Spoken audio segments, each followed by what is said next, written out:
Salut à tous, bienvenue pour cette nouvelle émission, le document numéro 17. Aujourd'hui on va parler de Faraway Paladin. Alors Faraway Paladin, il y a déjà eu d'autres émissions qui sont sorties. Là c'est actuellement le tome 3 qui est déjà paru. Enfin je veux dire l'émission est faite après la réalisation et la sortie du tome 3.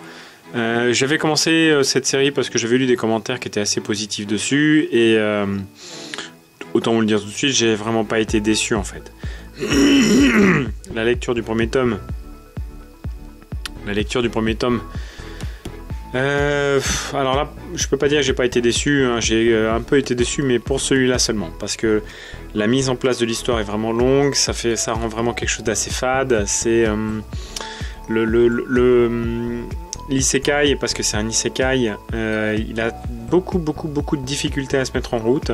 C'est lent, et jusqu'à à peu près, voilà, peut-être cette partie-là, donc toute cette première partie-là, et bien franchement, j'ai mis plusieurs jours à la lire.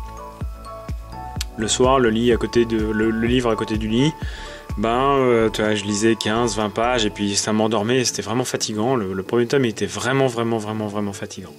Une fois que le premier tome est passé, ou en tout cas une fois que la fin du premier tome est passée, en revanche, en 2 heures, j'ai tout éclaté. Parce que franchement, la mise en route de l'histoire, elle est longue, mais après, très honnêtement, c'est un très bon isekai. Alors, c'est un manga qui est édité chez Overlap au Japon. Le magazine d'édition, c'est Comic Gardo, et c'est plutôt des seinen. Enfin, plutôt, ce sont des seinen. En France, les éditeurs l'ont plutôt classé en shonen. Donc, on a toujours cette différence de définition entre la France et le Japon. Toujours est-il que c'est entre les deux, quoi. C'est un seinen pour les Japonais, un shonen pour les Français. Du coup, je sais pas trop comment le classer. Je vais essayer de respecter le classement japonais en parlant d'un seinen, donc un isekai seinen.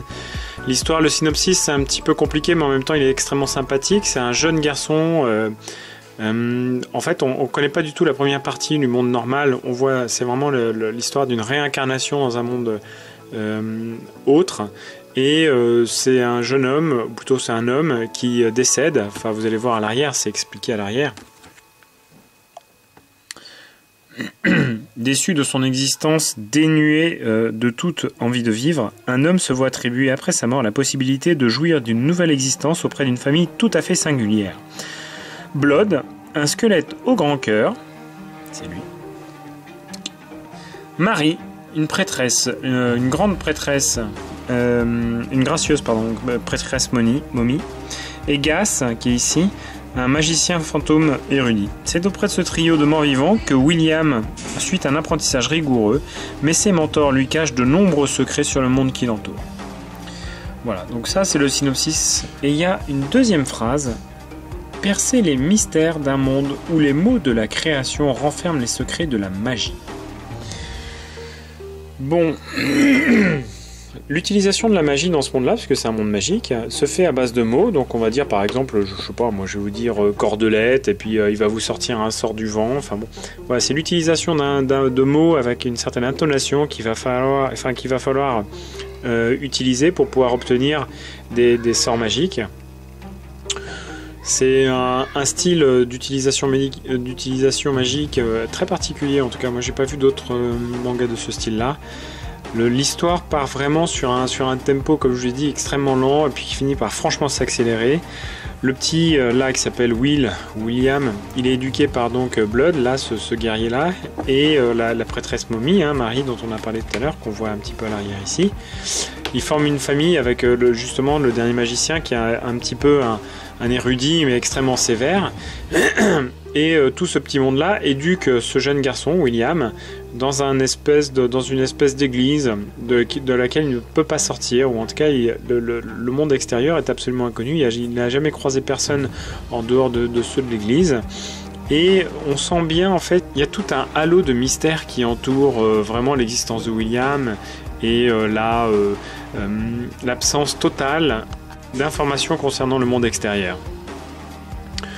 C'est un manga où effectivement on sait qu'il y a un mystère, on sait qu'il y a des choses qui se passent, mais rien n'est dit, rien n'est fait, on n'a aucune information, et jusqu'à la fin du premier tome, franchement, c'est fatigant d'avoir plein d'interrogations sans aucune réponse. Et puis, comme je vous ai dit, le manga finit par s'enclencher. Et une fois qu'il est enclenché, c'est une véritable tuerie. C'est un manga qui m'a beaucoup touché. C'est un manga qui m'a vraiment beaucoup ému. Il y a vraiment des thèmes qui sont abordés, qui sont franchement... qui touchent la famille proche, qui touchent la disparition de membres qu'on aime, qui touchent... tous ces points-là. Et très honnêtement, c'est un manga qui m'a... j'ai presque versé une petite larme, quoi, qui m'a vraiment beaucoup ému. Et vous voyez qu'au début, c'est la formation.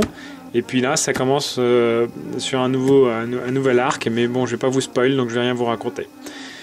Donc je vous le conseille. C'est un bon manga, ou en tout cas, c'est un bon isekai. Qui change un petit peu du traditionnel isekai qu'on peut avoir. Et qui vraiment vaut le détour.